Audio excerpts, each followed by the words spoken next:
থাকে।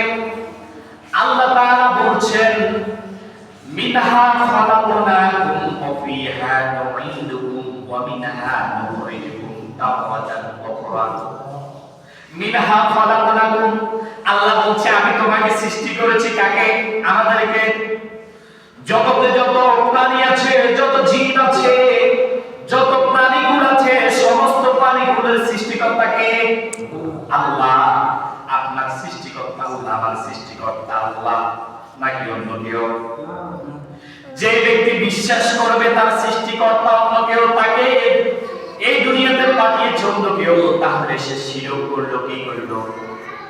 শিরকের গুনাহ হচ্ছে মারাত্মক গুনাহ, বড় গুনাহ, কবিরা গুনাহ। আল্লাহ তাআলা সূরা লুকমানের মধ্যে বলছেন ইন্নাশ শিরকা লা যুলমুন আযীম, শিরক হচ্ছে বড় জুলুম। অতএব তোমরা শিরকের সাথে জড়িত হইও না। হাসরের ময়দানে আল্লাহ গুনাহ মাফ করে দিবে, কিন্তু আল্লাহর সাথে অংশীদার যারা করেছে, শরীক যারা করেছে, তাদের গুনাহ আল্লাহ মাফ করবে না। অতএব আপনাকে আমাকে ধরেন 70 বছর হায়াত দিয়েছে, কয় বছর? 70 বছর হায়াত আপনার জন্য নির্ধারিত আছে। অনেকের জন্য দেখবেন 40 বছরে নির্ধারিত, অনেকের জন্য 20 বছরে নির্ধারিত, আবার অনেকে মায়ের গর্ভে মৃত্যুবরণ করে আসেনি। অনেকে জন্ম হওয়ার সাথে সাথে, মায়ের গর্ভ থেকে বাইর হওয়ার সাথে সাথে শুধু একটা আওয়াজ দেয়, আর করে একটা চিৎকার দেওয়ার সাথে সাথে মৃত্যুবরণ করে, করেনি? তাই তার হায়াতটা সংকীর্ণ। আপনাকে যে হায়াত দিয়েছে সেটা বোনাস কি দিয়েছে? আপনাকে পরীক্ষার জন্য দিয়েছে। কিসের জন্য? এই জন্য আল্লাহ রাব্বুল আলামিন 67 নম্বরে সূরা মুলকের 2 নম্বর আয়াতে আল্লাহ তাআলা বলেছেন আমি মানুষকে হায়াত দিয়েছি পরীক্ষা করার জন্য। কি করার জন্য? এখন আমাদের পরীক্ষা কি হচ্ছে? আমরা পরীক্ষা বলতে বুঝি অমুকের ধন সম্পদ হয়ে গেছে, ঘর বাড়ি হয়ে গেছে, দালান কোঠা উঠে গেছে, আমারটা কবে উঠবে? আমরা বুঝি এটা। সময়টাকে আমরা ব্যয় করতেছি, সময়টাকে আমরা মূল্যায়ন করতেছি এমন করে আমার যদি 3 জন ছেলে থাকে, 3 জন ছেলে যদি ইনকামের রাস্তা না থাকে, আমরা বলি আইরে অমুকের ছেলের দিকে তাকা, তার ইনকাম কেমন, তোর ইনকাম কেমন?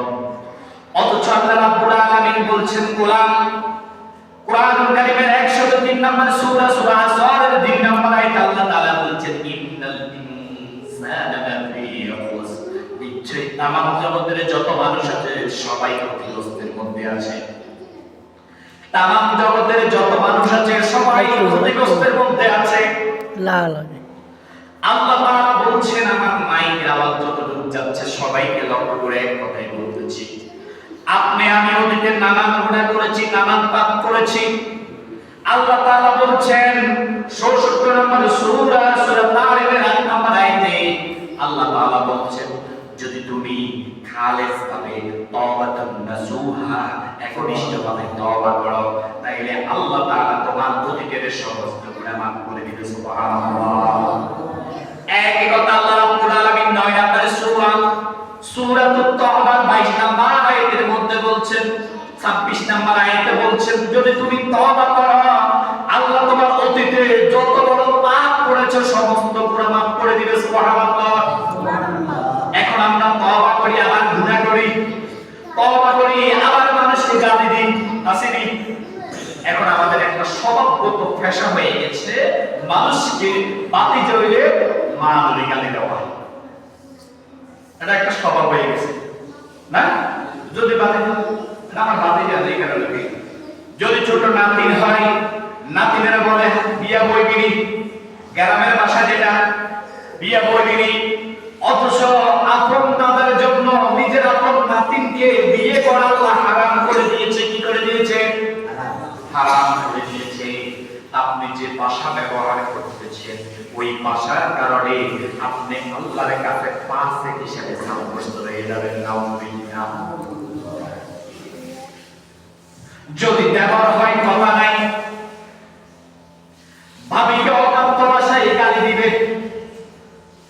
আমি দেবর আমি বলতে পারবো রাসূল সাল্লাল্লাহু আলাইহি ওয়াসাল্লাম বলেছে এই মসজিদের পাঁচিল যেভাবে শক্ত করা হয়েছে পিছনে যাওয়া যাবে না। এখন পিছনে যদি পিছনে পিছনে যাওয়া যাবে না, ঠিক দেবরের সামনে পাপির পাঁচিলটা তার চাইতে শক্ত হতে হবে। সুবহানাল্লাহ। এখন আমাদের কোনো দেবর পাপির কোনো তোয়াক্কা নাই, আমাদের কোনো পরচনা নাই, কথা নাই। দেবরের সামনে ভাবি বলে আমার দেবরের কি হয়েছে, দুলাভাইয়ের সামনে একইভাবে স্বামীর জন্য পদ্মা পাড়া দেওয়া হয়েছে। এর মধ্যে আপনাদের এখানে বিয়ে হয়েছে মানে এ মাসের মধ্যে ধরেন গতকালকে বিয়ে হয়েছে, ওই বিয়ের মধ্যে দেখবেন 40 বছরের মা, যে মায়ের বয়স 40 বছর মা বোরকা পড়েছে, সুন্দরভাবে এসেছে, কিন্তু তার টকটকে যুবতী মেয়ে, তার বয়স 16 বছর, ওই যুবতীটাকে বোরকা পরাই নিয়ে আসে নাই। যুবতীটা যেভাবে সাজতে চেয়েছে ঠিক একইভাবে সেজে গুজে যুবতীটাকে বিয়ের মধ্যে দিয়ে এসেছে।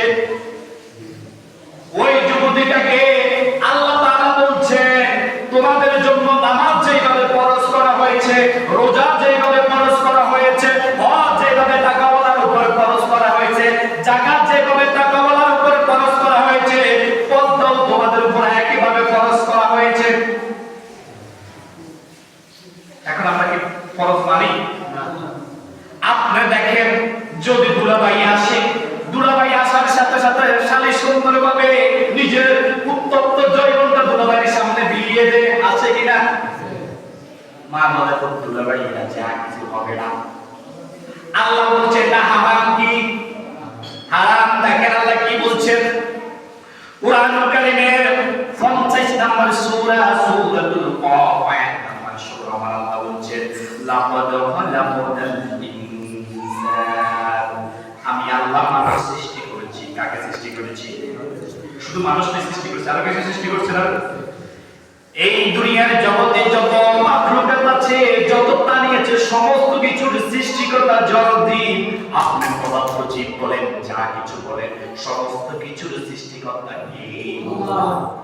ওই আল্লাহকে আপনি কেমন মানেন দেখেন, যখন আপনি বিপদে পড়ে যান, 10 নম্বর সূরা ইউনূস, আপনি যখন বিপদে পড়ে যান আয়াত নাম্বার 6, আয়াত নাম্বার 12, আপনি যখন বিপদে পড়ে যান আল্লাহকে ডাকেন, আল্লাহ আমি বড় বিপদে আছি, আমি অসুস্থ, আমি রোগগ্রস্ত, আমাকে ক্ষমা করে দাও, আমার ভুল হয়েছে, আমাকে মাফ করে দাও। আপনি হাঁটতে হাঁটতে একই কথা বলবেন, শুয়ে শুয়ে বলবেন আল্লাহ আমাকে সুস্থ করে দাও, আমি অসুস্থ, আমি তোমার গোলাম, তোমার বান্দা, তুমি ছাড়া আমার আর কোনো রব নাই। আবার আপনি যখন আল্লাহ সুস্থ করে দিবে তখন বলবেন আমার কি অসুখ হয়েছে? এরকম মানুষ আছে? কোরআনের কথা সরাসরি কোরআনে আল্লাহ তাআলা সূরা ইউনূসের মধ্যে আল্লাহ তাআলা বলছেন মানুষ বড় অহংকারী। আল্লাহ তাআলা বলছেন দেখেন ওয়ালা আলামু, আল্লাহ জানে। কে জানে? আল্লাহ জানে। মা তুওয়াসউইসু বিহি, তার অন্তরে, তার এই আত্মা, মানুষের এই আত্মা, মানুষের এই অন্তর, মানুষের এই কলব, তাকে যে ওয়াসওয়াসা দেয় এই খারাপ কাজ করো। মাকে বলেন মেয়ে পদ্মা ছাড়া যাক, সমস্যা নাই। বিয়ে পার্টির মধ্যে গেটের সামনে দেখবেন নতুন দুলা আসলে উঠতি বয়সের যুবতীরা গেটের সামনে চলে যায়নি, সেইখানে এখন একটা ট্রেডিশন হয়ে গেছে, এসপি আছে, এসপি মানে পারেনি। ওই পক্ষের যুবক, এই পক্ষের যুবক, নানান দিকের যুবকগুলো গেটের সামনে থাকেনি, তাইলে তাদের কারণে যুবকরা গুনাহগ্রস্ত হয়েছে। তাইলে দায়ভারটা কার? আপনার, আমার, গাইডের। মা তার মেয়েটাকে কন্ট্রোল করতে পারে নাই, বাপ তার মেয়েটাকে কন্ট্রোল করতে পারে নাই, ছেলেকে কন্ট্রোল করতে পারে নাই। আপনি দেখেন কয়দিন পরে শহর না গ্রাম, তারপরে বলছি আমি পেরিতে যুব পড়াই তো ওইখানে আলোচনা বেশি করে বলতেছি।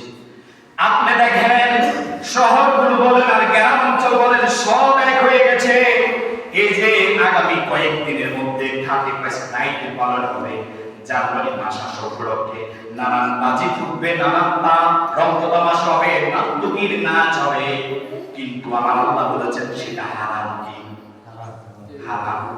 যেভাবে আমরা গ্রামের মানুষ বৈশাখ মাসটাকে উৎফুল্ল ভাবে, অনেক আগে দেখতাম চিড়া মুড়ি খাওয়াইতো, চিড়া মুড়ি দিত না, যেটা খেলে ভালো হবে, আপনি যদি ভালো ভালো খাইতে পারো তাইলে তো সারা বছর ভালো দেবে। এটা একটা শিরক কথা, কি কথা? বেদাতি কথা, মানুষের বানানো কথা। আল্লাহ রাব্বুল আলামিন আপনাকে এইগুলো বাস্তবায়ন করার জন্য পাঠাই নাই। আল্লাহ রাব্বুল আলামিন এখানে সূরা জারিয়াতের 56 নম্বর আয়াতে আল্লাহ তাআলা বলেছেন, ওয়া মা খালাকুল জিন্না, জিন জাতিকে সৃষ্টি করেছি, ওয়াল ইনসা, মানুষকে সৃষ্টি করেছি, ইল্লা লিয়াবুদু, একমাত্র কেবলমাত্র আমার ইবাদত করার জন্য। এখন আমরা ইবাদত করি কার জন্য? আল্লাহর জন্য ইবাদত করি না। আমরা নামাজ পড়ি আল্লাহর জন্য নামাজ পড়ি না। রোজা রাখি আল্লাহর জন্য রোজা রাখি না। হজ করি আল্লাহর সন্তুষ্টির জন্য হজ করি না। যাকাত দিই আল্লাহর সন্তুষ্টির জন্য যাকাত দিই না। এখন প্রশ্ন করতে পারেন তাইলে কার জন্য? শেষের দিক থেকে আসি যাকাত। আপনার কাছে 10 লক্ষ টাকা আছে, আপনার যাকাত করা হয়ে গেছে, লাখে 2,500 টাকা যাকাত আল্লাহ নির্ধারণ করে দিয়েছে, অথচ আপনি যাকাত দেন না। আপনি 70 টাকা, 80 টাকা, 100 টাকা পিঠটা দিয়ে দিচ্ছেন, আপনি বলতেছেন এটাই আমার হয়ে গেছে। তাইলে আপনি হারাম খেয়েছেন, কি খেয়েছেন?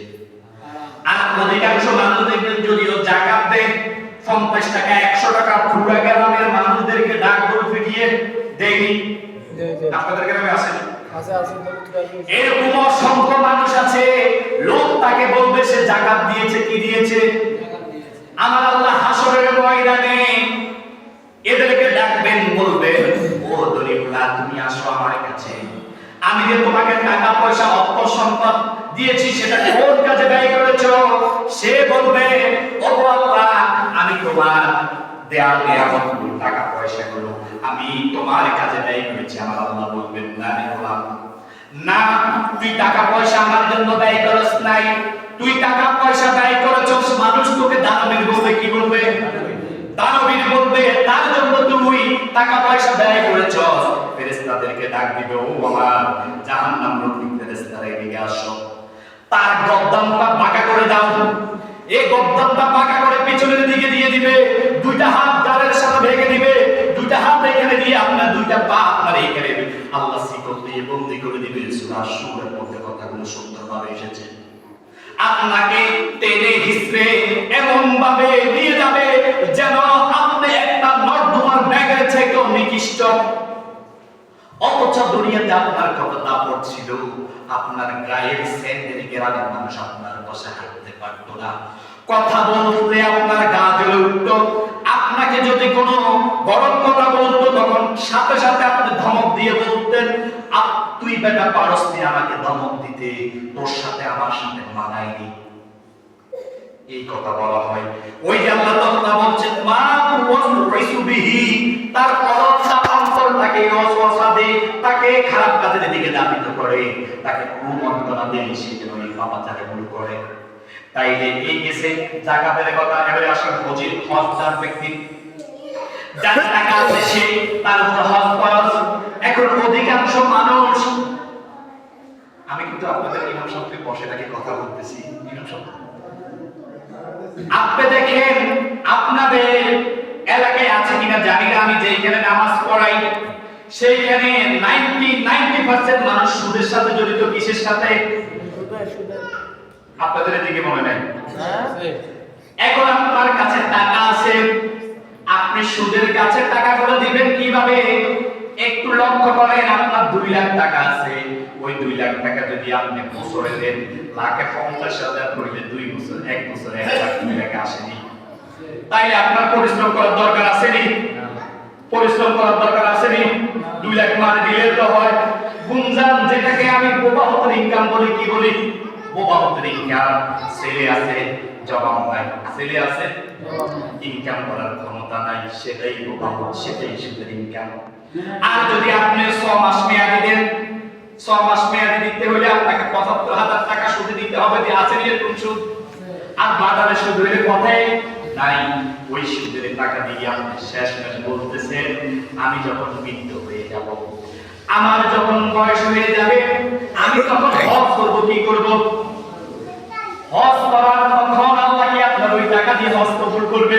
কারণ আপনার টাকার মধ্যে রন্দে রন্দে এখন আপনি মানুষ দেখানোর জন্য হজ করে আসছেন। তাইলে এই হজ তোমার তার একটা ভুল আপনি যখন বিদায় দিয়ে ওই শয়তানকে পাথর নিক্ষেপ করতে যান, শয়তান বলবে না তুই আমাকে কি পাথর নিক্ষেপ করার, আমার তো মন চায় তোকে পাথর নিক্ষেপ করতে। আবার দেখেন ওই হাজি বান্দা, ওই যে আমি একটা আয়াতের উপর আলোচনা করতেছি, এখনো পুরো শেষ করতে পারি নাই, মা ওই সুবিহি, তোমার অন্তর তোমাকে কিভাবে খারাপ কাজের দিকে নিয়ে যায়। দেখো তুমি যখন হজ করে চলে আসো, হজ করে আসার পরে তুমি মসজিদে এসে নামাজ পড়ার জন্য তখন একটা চেয়ার তৈরি করো। কি করো? আপনাদের মসজিদে চেয়ার নেই, একটা চেয়ার তৈরি করে ফেলো। তখন তোমার কোমরের সমস্যা, কিসের সমস্যা? আমার কথাগুলো মিলিয়ে দেখবেন আপনাদের সাথে মিলে কিনা, আপনাদের সাথে না কারোর সাথে মিলে কিনা। তুমি যখন নামাজের জন্য আসো, তুমি সেজদা দিয়ে রুকু করতে পারলে তোমার কোমরের সমস্যা, তুমি সেজদা গেলে তোমার হাঁটুতে সমস্যা। কিন্তু তুমি যখন জমিনের মধ্যে সিমের খুন্ড আসতেছে, লাইন কাটার জন্য যাও বাবা, তোমার কোথায় এত জোরে চলে, পরে লাইন এক বিয়ন কেটে ফেলেছ, তোমার তখন আর কোমরে ব্যথা থাকে না। এরকম বাচ্চা আসেনি? আল্লাহ তাআলা সূরা মাউনের মধ্যে তাদেরকে বলছেন ওয়াইলুল লিল মুসাল্লিন, ওই সমস্ত নামাজি ধ্বংস যারা মানুষদেরকে দেখানোর জন্য নামাজ পড়ে। এমন নামাজি আসেনি? আমি কিন্তু বলতেছি না, আমরা বলতেছি। পরে কইল না কতিক সামনে যে আমরা অনুসরণ যে রুজুরে আমরা হয়ে গেছে। এবারে দেখেন নাফসু ওয়ালহানু, আপনি যদি বলেন যে আমার এইগুলো কেউ দেখতেছে না, কেউ শুনতেছে না, আমি যে পাপ করতেছি। ও 3 নম্বরে এবারে আসেন, আপনি রোজা রাখছেন, কি রাখছেন? হজ গেছেন, যাকাত গেছেন, রোজা। অধিকাংশ মানুষ রোজা থাকে মানুষকে দেখানোর জন্য। বিশ্বাস হয় না? যদি রোজা না থাকি, মাইকে একটা বিয়ে দিয়েছি, শ্বশুরবাড়ির লোকজন যদি শুনে কি করবো? তাইলে তুমি আল্লাহকে সন্তুষ্ট করার জন্য, তুমি মানুষকে সন্তুষ্ট করার জন্য রোজা রেখেছো, তোমার রোজা কবুল হবে না। ওই ব্যক্তির মতো যাকে গার বাঁকা করে পিছনে জাহান্নামে ফেলে দিয়ে গেছে। এবারে আসেন আপনি রোজা গেছে, এবারে কি? নামাজ। নামাজের কথা একটু বলছি। এবারে আপনি দেখেন মসজিদের ইমাম সাহেব যখন নামাজ পড়ে, আল্লাহ তাআলা কোরআনুল কারীমের সূরা মাইদা সূরা নিসার মধ্যে বলছে যখন নামাজের সময় হয়ে যাবে একটু দেরি করবে না, একটু দেরি করবে না। মুয়াজ্জিন যখন নামাজের জন্য তোমাদেরকে ডাকে মসজিদে চলে আসবে, সাথে সাথে মুয়াজ্জিনের সাথে সাথে নামাজ আদায় করবে। কিন্তু আমার মতো আপনার মতো অসংখ্য মানুষ আছে, আযান হয়ে গেছে, নামাজ শেষ, আর সময় 5-6 মিনিট আছে, তখন মুরগির মতো শিয়ালের মতো চকর পকর করে মসজিদে বা ঘরের মধ্যে গিয়ে নামাজ পড়ে। তখন রুকু করে রুকুর সাথে সিজদার মিল নাই। আমার আল্লাহ তাআলা বলছেন হাদিসের মধ্যে, রাসূল করিম সাল্লাল্লাহু আলাইহি ওয়াসাল্লাম বলছেন তুমি রুকুতে যাবে সর্বনিচে 3 বার তোমাকে তাসবিহ আদায় করতে হবে। কয়বার? 3 বার। ওই তাসবিহটা সুবহানাল্লাহি আযীম সুবহানাল্লাহি আযীম হবে না, ধীরস্থির ভাবে আস্তে আস্তে আমার হাবিব সাল্লাল্লাহু আলাইহি সাল্লাম একদিন মসজিদের নববীর মধ্যে এইভাবে বসে সাহাবীদেরকে নিয়ে খুতবা দিচ্ছেন। এক ব্যক্তি নামাজ পড়লো, নামাজ শেষে রাসূলের কাছে আসলো। আমার রাসূল বলল, আমার সাহাবী তুমি আবার নামাজ পড়ো, তুমি নামাজ পড়ো নাই। ওই ব্যক্তি আবার পড়লো, আবার আসলো, আবার পড়লো, তোমার নামাজ হয় নাই, আবার পড়ে আসো। তারপরে সাহাবী বলল, ইয়া রাসূলুল্লাহ, আমি চাইতে ভালো নামাজ পড়তে পারি না, আমাকে শিখিয়ে দেন। বলছে তুমি যখন রুকুতে যাবে পরিপূর্ণভাবে রুকু করবে, রুকু থেকে দাঁড়িয়ে সোজা হয়ে সামিআল্লাহু লিমান হামিদা রব্বানা লাকাল হামদু হামদান কাসীরান তাইয়িবান মুবারাকান ফীহি, এই দোয়াগুলো করো। আবার সোজা হয়ে যখন তোমার ঘাড় সোজা হবে, সিজদায় যাবে, সিজদা গিয়ে তুমি সিজদা দেওয়ার পরে সুবহান রাব্বিয়াল আলা বলার পরে তোমার কাছে বসে দোয়া আছে, আল্লাহুম্মা গফিরলি ওয়া আরহামনি ওয়া আহদিনি ওয়া আহদিনি। এইভাবে দোয়া আছে। দোয়াগুলো করার পরে আপনি সিজদায় যাবে, দ্বিতীয় সিজদা করবে। কিন্তু আমাদের অধিকাংশ মানুষ ওই সিজদাগুলো করে না, পরিপূর্ণভাবে সিজদা করে না। আমার রাসূল বলছেন তারা কি নামাজ পরিপূর্ণভাবে আদায় করে না। তাইলে এমন নামাজি আসেনি? এবারে আপনি আসেন, আপনি হজ করেছেন, নামাজ আদায় করেছেন, ওয়াসওয়াসা আপনার অন্তরের ভিতরে আছে, আপনার ধারণা আমার এই সব কিছু আমি যা কিছু করি কেউ দেখতেছে না, কেউ দেখতেছে না। আল্লাহ রাব্বুল আলামিন কুরআনুল কারীমের সুন্দরভাবে 82 নম্বর সূরা 10 নম্বর আয়াতে আল্লাহ তাআলা বলেছেন, ওয়া ইন্না আলাইকুম লাহাফিজিন। আল্লাহ তাআলা বলেছেন আমি হেফাজতকারী নিযুক্ত করে দিয়েছি। কি? আপনি দেখেন এই মসজিদের এখন চতুর্দিকে দেখবেন যে মসজিদ না ঘর বাড়িতে দেখবেন সিসি ক্যামেরা আসেনি? ওরা ছোট মানুষ, ওরা কথা বলে না, আমার কথা থেকে বলবেন সিসি ক্যামেরা আসেনি? চুরি করতে হলে সর্বপ্রথম দেখে সিসি ক্যামেরা কোন পয়েন্টে আছে, ওই সিসি ক্যামেরাটাকে ঘোরাতে করার জন্য সে নানান পন্থে আটেনি, আটে যাতে করে তাকে দেখা না যায়। দেখেন ওয়াবি ওয়াসওয়াসিহি, তার অন্তর তার কলব তাকে কিভাবে ওয়াসওয়াসা দিচ্ছে, তখন সে সিসি ক্যামেরাটাকে ঘোরা করে ফেলে। এরপরে সিসি ক্যামেরা যেন তাকে না দেখে, চুরি করার শেষে যখন সিসিটিভি ফুটেজগুলো দেখার জন্য আর ওই মানুষগুলো যায়, মানুষগুলো যাওয়ার পরে দেখে যে মুখটা তো ক্লিয়ার দেখা যাচ্ছে না, তখন একজন এডিটরকে নিয়ে আসা হয়, ভালোভাবে এডিট করে সুন্দরভাবে ক্লিয়ার করে ওই লোকটাকে ধরা যায়নি, চোরটাকে ধরা যায়নি। ঠিক আমার আল্লাহ রাব্বুল আলামিন 86 নম্বর সূরা তারিকের 4 নম্বর আয়াতে আল্লাহ তাআলা বলেন, ওয়া ইন কুল্লু নাফসিন লাম্মা আলাইহা হাফিজ, আমি প্রত্যেক মানুষের পিছনে দুইজন নিযুক্ত করে দিয়েছি। কয়জন? দুইজন। তাইলে আপনার সকালে ঘুম থেকে ওঠার পরে রাতে আপনি ঘুম গেছেন, সবকিছু লিপিবদ্ধ হচ্ছে নি? আপনি পানির তলে কি করতেছেন লিপিবদ্ধ হচ্ছে নি? সমাজে টিচারের মধ্যে 2 নম্বরই করে টাকা নিচ্ছেন, সেটা লিপিবদ্ধ হচ্ছে নি? এবারে আপনি বলতে পারেন কে লিপিবদ্ধ করেছে? আমার আল্লাহ সেই উত্তর দিয়ে দিয়েছেন, কিরামান কাতিবিন, সম্মানিত লেখক। কি? সূরা ইনফিতর আয়াত নম্বর 11। এরপরে আয়াতে 12 নম্বর আয়াতে বলছে, ইয়ালামুনা মা তাফআলুন। আল্লাহ তাআলা বলছে তোমরা যা কিছু করো না কেন সব কিছু আমি জানি, আমার ফেরেশতারা জানে। সুবহানাল্লাহ। তাহলে 70 বছরের হায়াত, 40 বছরের জীবন আপনাকে হিসাব দিতে হবে নি? এখন আপনি দেখেন, একটা সহজ কথা দেখাই।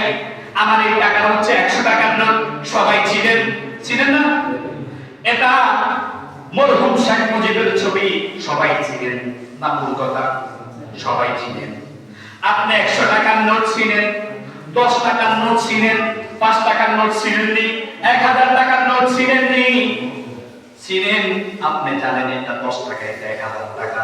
তাইলে আমার আল্লাহ তাআলা যেহেতু বলছে আমি তোমাদেরকে একটা কোরআন দিয়েছি, ওই কোরআনটা হুদাল লিন্নাস, মানুষের জন্য হেদায়েত।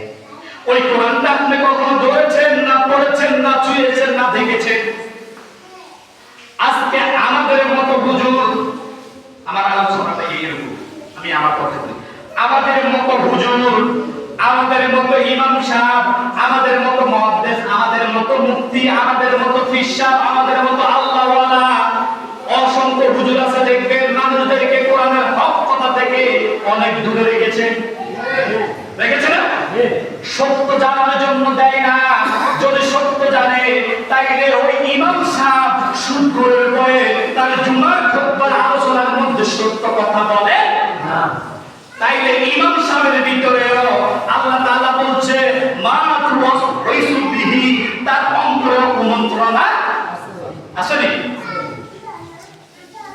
এবারে আপনি দেখেন ইমাম সাহেব যদি একদিন বলে যে আজকের ফজরের নামাজটা একটু আগে পড়াবো, মসজিদের কোন কর্নারে যদি ময়লা থাকে মসজিদের সভাপতি সাথে সাথে বলবেন ইমাম সাহেব এই কাজটা উচিত হয় নাই, আপনার মসজিদে ময়লা কেন? আর আমি বলি ও মসজিদের সভাপতি, ও মসজিদের কেশিয়ার, ও মসজিদের সেক্রেটারি, তোমার দায়িত্ব ছিল এই মসজিদটা পরিষ্কার করা, তোমার দায়িত্ব ছিল ওযুখানাটা পরিষ্কার করা, তোমার দায়িত্ব ছিল এই কোরআনের শিক্ষা নিয়ে তুমি মসজিদের ইমামের সাথে সুন্দরভাবে কথা বলা।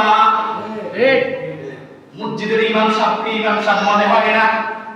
হয়নি? আপনি দেখবেন একজন নববধূ ঘরে আসলে ওই নববধূ শাশুড়ির সাথে এমন আচরণ করতে হয় যেন একটু ব্যাসক্যাস না হয়। নববধূর ভুল বেশি করে, ননদে ভুল ধরে, ননসে ভুল ধরে, দাদি শাশুড়ি ভুল ধরে, অমুক বাড়ির শাশুড়ি শ্বশুরি ভুল ধরে, ধরেনি। ঠিক ইমাম সাহেবের ভুল ধরার জন্য যে ব্যক্তি মসজিদে সাতটা একদিনও আসে না, ওই ব্যক্তি প্রস্তুত হয়ে থাকে। আমি বুঝাইতে পারি, আমি কিন্তু বলতেছি মা তোমার হইছো বিধি, আপনার অন্তর আপনার কলব আপনাকে কিভাবে অসবাসা। আপনি কিন্তু মুসলমান, আপনি কি? তাইলে আপনি যদি মুসলমান হয়ে থাকেন, আপনি কোরআনটা পড়েন নাই। আমার আল্লাহ তাআলা বলছে এই কোরআনের মধ্যে আমি বলে দিয়েছি পরিবার সম্পর্কে আল্লাহ রাব্বুল আলামিন 36টা আয়াত দিয়েছে। তুমি পরিবারকে কিভাবে চালাবে, সামাজিক বিচার কিভাবে করবে, আল্লাহ তাআলা 76টা আয়াত দিয়েছে। তোমার নিজের ব্যক্তিগত জীবনটা তুমি কিভাবে পরিচালনা করবে, আল্লাহ তাআলা কোরআনে অসংখ্য আয়াত দিয়েছে। তুমি মানুষের সাথে কেমন আচরণ করবে, আল্লাহ কোরআনে সেই কথা বলে দিয়েছে। তুমি তোমার রাষ্ট্র পরিচালনা কিভাবে করবে, সেটাও আল্লাহ কোরআনে দিয়ে দিয়েছে। এখন আমরা যদি কোরআনের কথা বলি, আমাদেরকে বলা হয় কি? আমি বলি না, আপনারা বলছি। মনে রাখবেন এই মৌলবাদী কিন্তু আপনার বাপের বিয়ে করায়নি। এই মৌলবাদী যদি হক কথা না বলে, তাইলে মৌলবাদের জিহ্বাটা আমার আল্লাহ কেচি দিয়ে কেটে দেবে কি দিয়ে? সূরা সূরার মধ্যে কথাগুলো আল্লাহ তাআলা বলছে। তাইলে আপনার জন্য ওই যে আমি উদাহরণ যেটা দিয়েছি, 10 টাকা ছিলেন, 20 টাকা ছিলেন, 100 টাকার নোট ছিলেন, 1000 টাকার নোট ছিলেন, 500 টাকার নোট ছিলেন, আপনি নাকের গ্রাম দিয়ে আপনি বুঝতে পারেন এই তরকারি ভালো নাকি খারাপ। দোকানে গিয়ে আপনি যদি ভাজি একটু নষ্ট হয়, দোকানদারে বলেন কিও আজকে তো লবণ বেশি হয়ে গেছে, আপনার জিহ্বা সাপ হয়ে গেছে। যেই আল্লাহ আপনাকে জিহ্বা দিয়েছে, যেই আল্লাহ আপনাকে চোখ দিয়েছে, যে আল্লাহ আপনাকে হাত দিয়েছে, যে আল্লাহ আপনাকে কান দিয়েছে, যে আল্লাহ আপনাকে একটা নাক দিয়েছে, ওই আল্লাহ যে কোরআনুল কারীমের মধ্যে একটা গ্রন্থ আপনাদের জন্য দিয়েছে, ওই কোরআনুল কারীমের গ্রন্থটা কি একবার আপনি আপনার মুখের সামনে নিয়ে ধরেছেন? আপনি তো মুসলমান, ধরেছেন? হিসাব দিতে হবে না? আল্লাহ রাব্বুল আলামিন কোরআনুল কারীমের 59 নম্বর 80 নম্বর সূরা কলামের মধ্যে আল্লাহ আর জায়গায় একবারে বলছেন ওয়ালাকাদ ইয়াসসারনাল কুরআন, এই কোরআনটাকে আমি সহজ করে দিয়েছি যাতে করে তোমরা শিখতে পারো। এখন আপনি বলবেন আমি তো গ্রামের মানুষ, আমি কোরআন পড়তে পারি না। আমার আল্লাহ যদি বলে তোমাকে 40টা বছর 70টা বছর আমি হায়াত দিয়েছি, এই 70টা বছর হায়াতে তুমি কোরআনের একটা হরফ পড়ো নাই, তাইলে তুমি আমার কাছে কি জবাব দিবা? ওই যে মা তুওয়াসু ওয়াইসু বিহি, আপনার অন্তর আপনাকে কোন অন্তরাতে কোরআন শিখিস না, কোরআন শিখিস না। এটা আপনার অন্তরের কুমন্ত্রণা, আপনার কলবের কুমন্ত্রণা, আপনার নিজের চাহিদার কুমন্ত্রণা। আপনি দেখবেন দুনিয়ার সমস্ত কিছু নিয়ন্ত্রণ করা যায়, একটা জিনিস নিয়ন্ত্রণ করা যায় না, সেটা হচ্ছে কলব। কি কলব? আপনি বলতেছেন ওইখানে একটা খেলার মাঠ চলতেছে, ধরেন এইখান থেকে বল হইতেছে, বন্ধু 3জন যাইতেছে, বলতেছে চল খেলা চাও, হুজুরের ওয়াজ সারা জীবনে শুনি। আপনাকে ওয়াসওয়াসা দিচ্ছে, কি দিচ্ছে? এবারে আমার আল্লাহ কি বলছেন? ওয়ালা হানু আকরাবু ইলাইহি মিন হাবলিল ওয়ারিদ। আমার আল্লাহ তাআলা বলছে বলে বললাম, আমি তোর এই গালের যে রগটা আছে, ওই রগের চাইতেও একেবারে নিকটবর্তী। সুবহানাল্লাহ। একই কথা আল্লাহ রাব্বুল আলামিন 2 নম্বর সূরা বাকারা 185 নম্বর আয়াতে আমার আল্লাহ বলছেন যে আমি তোমাদের একবারে নিকটবর্তী, তুমি ডাকার সাথে সাথে আমি তোমার কাছে হাজির হয়ে যাব। এখন আমরা ডাকার জন্য হুজুর ধরিনি, ডাকার জন্য হুজুর ধরিনি। পিসাবের কোন হুজুরকে দোয়া করে দেন আমার আব্বার কবরটা দেন আল্লাহ আযাব মুক্ত করে। আমি বলি না, তুমি পিসাবের কাছে যেতে হবে না, হুজুরের কাছে যেতে হবে না, মোল্লা মুন্সির কাছে যেতে হবে না। তুমি কোরআন পড়ো, কোরআন পড়ে কবরস্থানে দাঁড়িয়ে তুমি তোমার বাপের কাছে গিয়ে তোমার বাপের নামে সূরা ফাতিহা পড়ো, সূরা ইখলাস পড়ো, দুরূদ শরীফ পড়ো, পড়ে আল্লাহর কাছে বলো, ও আল্লাহ আমি তোমার কোরআনুল কারীম থেকে সামান্য কিছু আয়াত তেলাওয়াত করেছি, যদি ভুল থাকে ক্ষমা করো। এর সওয়াব বহুগুণে বৃদ্ধি করে আমার বাবার কবর আযাব মাফ করে দাও। তোমার হাবিবের সামনে আমার বাবার কবরটাকে তুমি অ্যাডজাস্ট করে দাও। সুবহানাল্লাহ। হুজুর লাগেনি। তাইলে আমাদের ভিতরে সমস্যা কার ভিতরে? আমরা নিজেরা আগ্রহ না, আমরা নিজেরা। দেখেন আমি কিন্তু ওই মানুষের কয় না আক্কা, আমি কিন্তু আক্কা আমনে কইয়ে দিই, আমি কিন্তু প্রিপারেশন করতে খুতবাতে মোবাইল প্রিপারেশন নিয়ে আসিনি আপনাদের এখানে আলোচনা করব, ঠিক আছে? মন শেষে একটা আয়াত কথা বলছি, আপনি দেখেন আল্লাহ রাব্বুল আলামিন 62 নম্বর সূরা, কত নম্বর সূরা? 62 নম্বর সূরা, সূরা জুমা 8 নম্বর আয়াত, 9 নম্বর আয়াত, 10 নম্বর আয়াতের দিকে লক্ষ্য করেন। আল্লাহ তাআলা বলছেন যখন জুমার জন্য মুয়াজ্জিন আযান দিয়ে দিবে, তোমার সমস্ত ব্যবসা পাতি, তোমার পারিবারিক কাজ, সামাজিক কাজ, রাষ্ট্রীয় কাজ সব হারাম, সব মসজিদে চলে আসতে হবে। এখন আমরা আযান শোনার সাথে সাথে কয়জন আসছি? আমরা নিজেদেরকে মনে করি মৃত্যু আমাদের কাছে আসবে। আমি শেষ একটা কথা বলে শেষ করে দেব, আলোচনা বেশি হয়ে গেছে।